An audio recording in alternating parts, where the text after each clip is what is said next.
முழுவதும் உள்ள நிரஞ்சனா சேனல் நேயர்கள் அனைவருக்கும் பணிவான வணக்கம். இப்போது நாம் கருங்காலி மாலிக்கு இத்தனை சக்தி இருக்கின்றதா என்பதை பற்றி அறிய இருக்கின்றோம். அந்த காலத்தில் குழந்தைகளுக்கு இதை கண்டிப்பாக கொடுப்பாங்க. ஏன்னா நோய் நொடி எந்த துஷ்ட சக்தியும் அண்டாதுன்னு. அதே போல திருமணம் நடந்த பெண்ணுக்கு இதை கண்டிப்பாக தரணும். அப்படி கொடுக்கலன்னா மாப்பிள்ளை வீட்டுக்காரங்க கோச்சிப்பாங்க. எங்கள் வம்சம் வளரக்கூடாதுன்னு உங்களுக்கு என்னம்மா அப்படின்னு கேட்பாங்களாம். அது என்னன்னு கேட்குறீங்களா? சொல்கிறேங்க. அதோடு அந்த காலத்தில் இருக்கும் வீடுகளில் வாசப்படியில் கண்டிப்பாக இதை வைப்பாங்க. அதே போல் தலைவாசலிலும் இதை வைப்பாங்க. அது என்னன்னு கேட்குறீங்களா? அதையும் நான் சொல்கிறேங்க. வீட்டில் கண்டிப்பாக இது இருக்கணும். அப்படி இல்லைன்னா ஏதாவது ஒரு பிரச்சனை அந்த வீட்டில் இருந்து கொண்டே இருக்கும், பிள்ளை பாக்கியம் இல்லாமல் இருக்கும் அப்படின்னு நம்பிக்கை இருந்தது அந்த காலத்தில். அதனால எல்லார் வீட்டிலையும் கண்டிப்பாக இது இருக்குங்க. இப்போ இது இருந்தால் தான் அந்த வீட்டில் வம்சம் நல்லா வளரும், குழந்தைங்களுக்கு எந்த நோய் நொடியுமே இருக்காது, வீட்டில் எந்த துஷ்ட சக்தியும் அண்டாது, தடைப்படும் சுப நிகழ்ச்சிகள் தடையில்லாமல் நல்லா நடக்கும், நோய் நொடி இல்லாமல் ஆரோக்கியமாக இருக்கும், குடும்பத்தில் ஒத்துமை இருக்கும் அப்படின்னு நம்பினாங்க. அதனால எல்லார் வீட்டிலையுமே இதை கண்டிப்பாக வச்சுட்டு இருந்தாங்க. அதனால தான் அந்த காலத்தில் கூட்டு குடும்பமாக இருந்தது, அதிகமாக நோய் நொடி இல்லாமல் இருந்தது, ஒத்துமை இருந்தது. ஆனால் இப்போ அந்த ஒத்துமை இல்லை, நோய் நொடி அதிகமாக இருக்குது, நிம்மதி இல்லை. சில பேர்களுக்கு பிள்ளை பாக்கியமே கிடைக்க மாட்டேங்குது. பல கோயிலுக்கு போனாங்க, பல மருத்துவர்களை பார்த்தேன், ஆனால் பிள்ளை பாக்கியமே இல்லை அப்படின்னு சொல்கிறாங்க. இது போல் அனைத்துக்கும் ஒரே ஒரு தீர்வு என்ன தெரியுமா? இதுதாங்க. அது என்னன்னு கேட்குறீங்களா? முழுமையாக இந்த வீடியோ பாருங்கள், கண்டிப்பாக அது உங்களுக்கு தெரியும். இந்த வீடியோ முழுசாக பார்த்தீங்கன்னா நிச்சயமாக உங்களுக்கு அதிர்ஷ்டம் தேடி வரும். என்னங்க வீடியோ பார்த்தா அதிர்ஷ்டம் வருமா? அது எப்படிங்க அப்படின்னு கேட்குறீங்களா? வீடியோ பார்த்தா அந்த வீடியோவில் சில நன்மைகள் சொல்லுவோம் இல்லைங்களா? அந்த நன்மைகளை நீங்கள் கடைப்பிடிச்சா நிச்சயமாக அதிர்ஷ்டம் உங்களை தேடி வருங்க. கருங்காலி எல்லாரையும் காலி பண்ணுற கருங்காலி. என்னங்க எல்லாரையும் காலி பண்ணிடுமா? என்னங்க இப்படி சொல்கிறீங்க அப்படின்னு கேட்குறீங்களா? ஆமாங்க, துஷ்டர்களை காலி பண்ணும் கருங்காலி, நல்லவர்களை நல்லபடியாக வளர வைக்கும் கருங்காலி. இந்த கருங்காலி மரம் அதிகமாக கேரளாவில் இருந்து தான் வருதுங்க. கேரளாவில் தான் அதிகமாக கருங்காலி மரம் இருக்கும். இந்த கருங்காலி மரத்துக்கு அதிக சக்தி இருக்குங்க. நல்ல சக்திகளை இழுத்து தன்னுள் வைத்துக்கொள்ளும் அதிக சக்தி இந்த கருங்காலி மரத்துக்கு இருக்கு. அந்த காலத்தில் பெண்ணுக்கு திருமணம் செய்யும் பொழுது ஒரு பொம்மை கொடுப்பாங்க, மரப்பாச்சி பொம்மை மாதிரி இருக்கும். அந்த பொம்மை எதில் தயாரிக்கிறாங்க தெரியுங்களா? கருங்காலி மரத்தில் தான் அந்த பொம்மையை தயாரிக்கிறாங்க. ஒரு பெண்ணுக்கு திருமணம் நடக்கும் பொழுது அந்த கருங்காலியில் தயாரித்த மர பொம்மையை அந்த பெண்ணுக்கு கொடுப்பாங்களாம். இதை பத்திரமா வச்சுக்கோன்னு. அப்படி கொடுப்பதினால் வம்சம் வளரும் அப்படின்னு நம்பிக்கை இருக்கு. அது உண்மையும் கூட. பரம்பரையா மரப்பாச்சி பொம்மையை கொடுக்குற வழக்கமும் இருக்கு. அம்மா வச்சுட்டு இருப்பாங்க. அப்புறம் பெண்ணுக்கு திருமணம் நடக்கும் பொழுது அந்த பெண்ணுக்கு அந்த மரப்பாச்சி பொம்மையை கொடுப்பாங்க. அந்த மரப்பாச்சி பொம்மை கருங்காலி மரத்தில் செய்யப்பட்ட பொம்மை. கருங்காலி மரத்தில் செய்யப்பட்ட பொம்மை குழந்தை பாக்கியத்தை கொடுக்கும்னு நம்பிக்கை இருக்கு. கருங்காலி மரத்திற்கு குழந்தை பாக்கியம் கொடுக்கும் சக்தி இருக்குங்க. அதனால தான் பெண்ணுக்கு திருமணம் நடக்கும் பொழுது மரப்பாச்சி பொம்மை, அதாவது கருங்காலி மரத்தில் செய்யப்பட்ட மரப்பாச்சி பொம்மையை அந்த பெண்ணுக்கு கொடுப்பாங்க. அதே போல சின்ன குழந்தைங்க இருப்பாங்க இல்லைங்களா?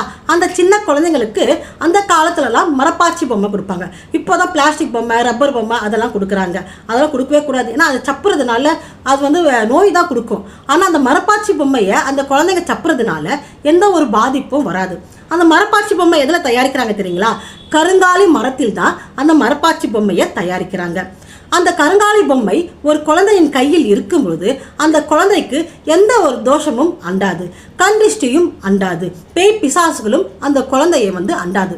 சில குழந்தைங்க நைட்டில் வீல் அழுதுகிட்டே இருக்கும், அர்த்தமே இருக்காது, எதுக்கு அழுதுன்னே தெரியாது. ஏன்னா துஷ்ட சக்திகள் அந்த குழந்தைய சீண்டிக்கிட்டே இருக்குமா, அழுறதை ரசிக்குமா. ஆஹா எவ்வளோ நல்லா அழுது பத்தியா அப்படி சொல்லிட்டு சில பேர் சொல்லுவாங்க இல்லைங்களா?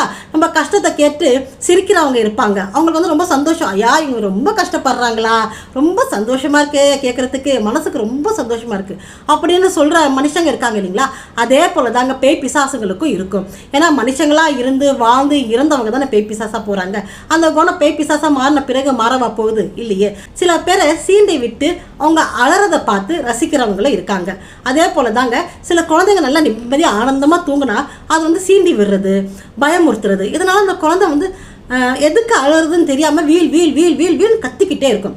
அப்படிப்பட்ட குழந்தைங்களுக்கு மரப்பாச்சி பொம்மை, அதாவது கருங்காலில் செய்யப்பட்ட மரப்பாச்சி பொம்மையை கொடுத்தா அந்த குழந்தைகளுக்கு எந்த ஒரு பேய் பிசாசும் அண்டாது. அந்த காலத்துல வீட்டில் துஷ்ட சக்திகள் நுழையக்கூடாது, கெட்ட எண்ணம் இருக்கிறவங்க நுழையக்கூடாது, வீட்டில் இருக்கிறவங்களுக்கு எல்லாம் நல்லதே நடக்கணும் அப்படின்னு எண்ணத்துல வாசக்கால வாசப்படியிலெல்லாம் கருங்காலி மரத்தால தயாரித்த டிசைனா ஒரு பூவு இல்ல கடவுள் சின்னம் அது மாதிரிலாம் செய்து வைப்பாங்க. கருங்காலி மரத்தில் செய்யப்பட்ட ஏதாவது ஒரு பொருள் வாசக்காலில் இருந்தால் நிச்சயம் அந்த இல்லத்தில் எந்த ஒரு துஷ்ட சக்தியும் அண்டாதுங்க, கெட்டது எதுவுமே நடக்காது, நல்லது தானா நல்லபடியா நடக்கும். சில பேர் சொல்லுவாங்க நல்லது செய்யணும்னு எவ்வளவோ முயற்சி பண்றாங்க, தடை ஏற்பட்டுட்டே இருக்கு, திருமணம் தடை வருது, குழந்தை பாக்கிய தடை வருது, ஏதோ பிசினஸ் பண்றோம் அதுலயும் தடை வருது, இப்படி எல்லாத்துலயுமே தடை இருந்துகிட்டே இருக்கு அப்படின்னா அந்த தடைகளை உடைக்கும் சக்தி கருங்காலி மரத்துக்கு இருக்கின்றது. அதனால தான் அந்த காலத்துல பெரியவங்க கருங்காலி மரத்தில் செய்யப்பட்ட பொம்மையை வீட்டுல கண்டிப்பா வைப்பாங்க. மரத்துல உரல் இடிப்பாங்க, டப்பு புட்டு டப்பு டுப்பு டப்பு டுப்புன்னு அரிசியை உடைப்பாங்க. கருங்காலி மரத்தில் செய்யப்பட்ட ஒரு இப்படி அடிப்பாங்க, டப்பு டுப்பு டப்பு டுப்பு, அது பேர் மறந்து போச்சு, அதெல்லாம் யூஸ் பண்ணா தெரியும், அதெல்லாம் யூஸ் பண்றது இல்லை இல்லையா. உரல் தான் சொல்லுவாங்க டப்பு டப்பு டப்பு டுப்புன்னு அடிக்கிறது. கருங்காலி மரத்தில் செய்யப்பட்ட உரலா இருக்கும், டப்பு டுப்பு டப்பு அதை பிடிச்சி அடிக்கும் பொழுது அவங்களுக்குள்ள ஒரு நல்ல ஒரு வைப்ரேஷன் வரும். ஒரு வைப்ரேஷன் அதிர்ஷ்டத்தை தருங்க. அதே போல கருங்காலி மாலை அணியலாம். கருங்காலி மாலை ரொம்ப சக்தி இருக்குங்க. சில பேர் சொல்லுவாங்க கருங்காலி மாலைலாம் அணியக்கூடாதுங்க, கெட்டது நடக்குங்க, ஏன்னா நம்ம மனசு சரியில்லை அப்படின்னா அது நம்மளை தாக்கும் அப்படிலாம் சொல்றாங்க. அதெல்லாம் உண்மையே இல்லைங்க.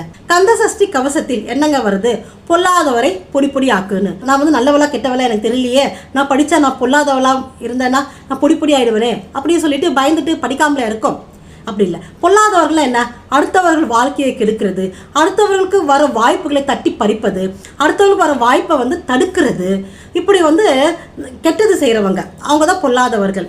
அடுத்தவர்கள் வாழ்க்கையை பறிப்பது, அடுத்தவர்களுக்கு தேவையில்லாமல் கஷ்டத்தை கொடுப்பது, அடுத்தவர்கள் கஷ்டத்தை பார்த்து ரசிப்பது, இதெல்லாம் பொல்லாதவர்கள். இவர்கள் எல்லாம் பொடி பொடி ஆகணும் அப்படின்றத தான் கந்த சஷ்டி கவசத்தில் இருக்கு. அதனால கந்த சஷ்டி கவசம் எந்த அளவுக்கு மகத்துவம் வாய்ந்தது அந்த அளவுக்கு கருங்காலி மாலையும் மகத்துவம் வாய்ந்தது.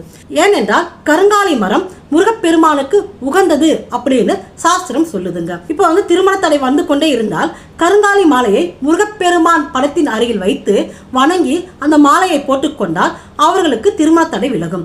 அதே போல குழந்தை பாக்கியம் இல்லாதவர்கள் கருங்காலி மரத்தில் செய்யப்பட்ட மரப்பாச்சி பொம்மை இருக்கு இல்லைங்களா, அதை கையில வச்சுட்டு அந்த பொம்மைக்கு ஒரு உண்மையில ஒரு குழந்தைய கொஞ்சற மாதிரி அப்படி சுச்சு அப்படி கொஞ்சறது, அது தடவி கொடுக்கறது, அது தட்டி கொடுக்கறது, அதுக்கு புடவை கட்டுறது இல்லை ட்ரெஸ் போடுறது, இப்படியெல்லாம் செய்தால் கண்டிப்பாக அவர்களுக்கு பிள்ளை பாக்கியம் கிடைக்கும். இது நான் சொல்லலைங்க, சாஸ்திரம் சொல்கின்றது. கருங்காலி மரத்தில் செய்யப்பட்ட மரப்பாச்சி பொம்மையை வைத்துக்கொண்டு இருந்தால் நிச்சயம் அந்த பெண்ணுக்கு பிள்ளை பாக்கியம் கிடைக்கும். சரி, கருங்காலி மாலையை சில பேர் போடக்கூடாதுன்னு சொல்றாங்களே, அது உண்மையானா? இல்லை. கருங்காலி மாலையை தாராளமாக போடலாம். கருங்காலி மாலை போடும்பொழுது அசைவம் சாப்பிடக்கூடாது. சில பேர் லிக்கர்லாம் அடிப்பாங்க, தண்ணி அடிப்பாங்க, அப்படிலாம் அடிக்கக்கூடாது. அப்படிலாம் செய்கிறவங்களுக்கு பாதிப்பே கொடுக்கும். கருங்காலி மாலையை கைட்டுட்டு அசைவம் சாப்பிட்டுட்டு அன்னைக்கு ஃபுல்லாக கருங்காலி மாலை போடாமல் இருந்தாலும் நல்லது தான். ஏன்னா போடாமல் மறுநாள் நல்லா குளிச்சுட்டு முருகப்பெருமான் படத்தின் முன் வைத்து கொண்டு அணியலாம். வியாபாரம் சரியாகவே நடக்கிறது இல்லைங்க. கல்லாப்பட்டி எப்போ பார்த்தாலும் காலியாகவே இருக்குது, அப்படியே கல் மாதிரி அப்படியே இருக்குங்க, காலியாகவே இருக்குங்க. நாங்கள் என்னங்க பண்ணுறது? ஏன்னா காலையில் எழுந்து கடையை திறந்து உட்காந்துட்டு இருக்கேங்க, உட்காந்துனே தான் இருக்கேன், எழுந்துக்கிற மாதிரி தெரியல.